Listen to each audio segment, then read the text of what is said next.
malalakas ang loob, tuloy-tuloy pa rin sila. Minsan hinangarap sila, minsan daw nakakalusot. So makikita nyo lahat bukas. So bali ang Santa Cruz parang nasa 400 families yung affected. Tapos ang Masinloc nasa 1,000 plus.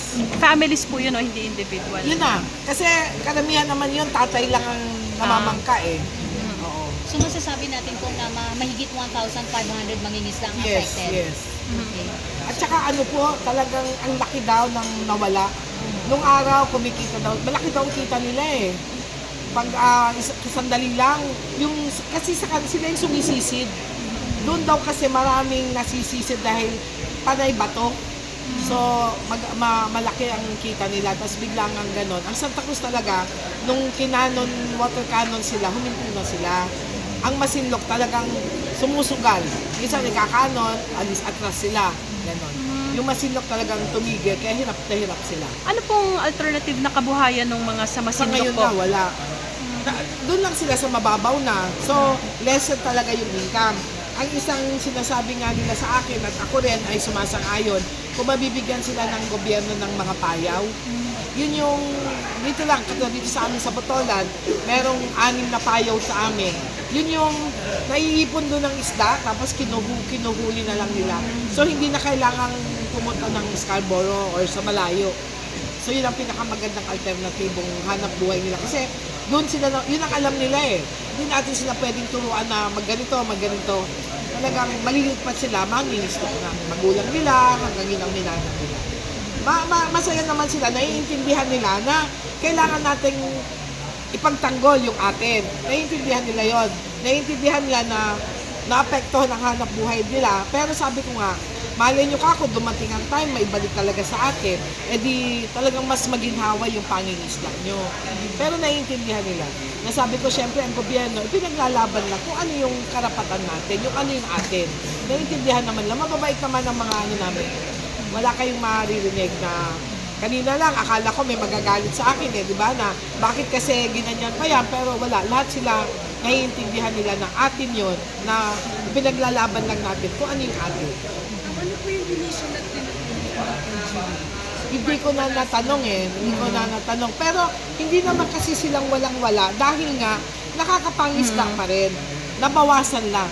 Kung dati nakakapuno sila ng cooler nila, talagang hindi na. Hindi naman totally wala. Meron na, nakakaraos pa din. So ibig niyo pong sabihin, ultimo mga mangingisda natin nakakaranas na rin ng water cannon? Hindi lang yung mga malalaking Oo, barko ng Coast sila. Guard? Kasi deep sea fishing sila, yung malalaking barko na yon. Meron kasi sa amin ng mga, yung may barko, may mga tripulante yon. 25 to 30 to 35 ang tripulante bawat isang barko. So malalaki talaga. Naman ang ina-expect niyo po bukas after ng public consultation? Siyempre, ako, always positive. Kasi si speaker yan eh. 'Di ba? Kilala ko naman si speaker kung paano ka generous. So alam mo, sabi ko nga doon sa mga fisher folks, huwag kayong mahihiyang magsalita. Kasi hindi kami uutusan ni speaker para lang mamuliti ka. Alam namin si speaker kung paano. Basta nagtrabaho talagang, sa amin nga ngayon lang nangyayari na lahat ng tulong ng national government nakakarating sa baba.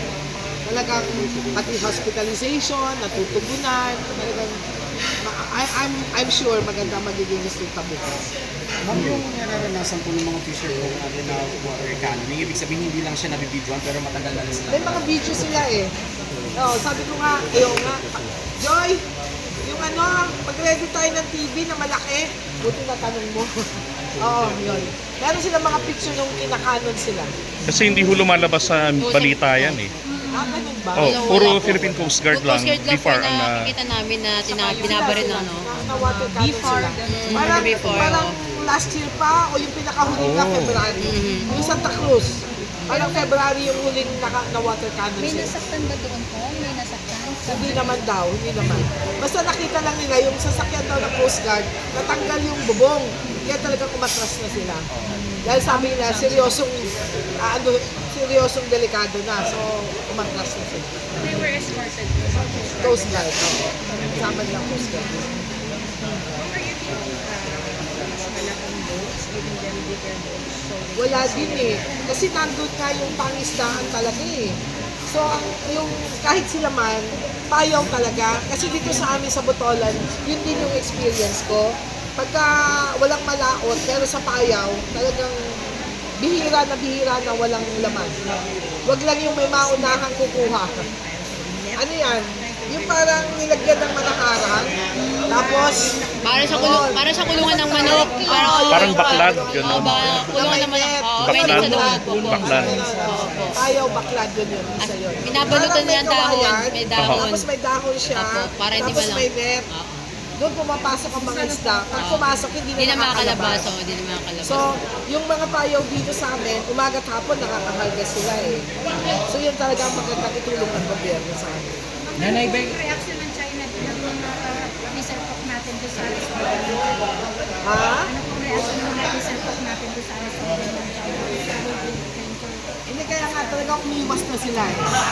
Ang Masinloc, nung nagkaroon ng gano'n nung isang araw, umistop sila. Sila yung bagong affected na talagang hindi nila alam pa anong gagawin. Kasi yung Santa Cruz, nakapag-adjust na. Dahil nung huli silang winter cannon, natakot na sila, wala nang bumupunta doon. Nakakapagpangisda pa rin, pero sa malapit na lang. Yung Masinloc, kailan lang huminto, nitong gumagrabe ng sitwasyon. Pero ang maganda nga, naiintindihan nila yung punto ng Pilipinas na ipinaglalaban lang natin yung atin. Naiintindihan nila. Yung hindi, kasi kung minsan isipin mo, baka galit sila na wala nang hanap buhay. Pero since na-experience nila ng kinakanon sila, naiintindihan nila na pinaglalaban lang naman ng gobyerno natin yung atin. Kaya mababait, wala kang makitang ano. Pero meron kanila talaga naluluha siya. Kasi sabi niya, ma'am, ito na yung hanap buhay ko eh. Mula-mula, wala akong hanap buhay. Meron nga kami isang kapitan, hanggang ngayon lumalaot pa eh. Talaga. Kasi sabi niya, sa sweldo ng kapitan, magkano lang, kulang pang pambili ng kape. Ngayon, pag lumalabas ako, kita ko 500, at least yung pamilya ko, may pagkain na maghapon. Kasi hindi na talaga sila umano doon. Yun yung sa Santa Cruz. Okay? Thank O, you. sumayaw Thank kayo, you. ha? Yes.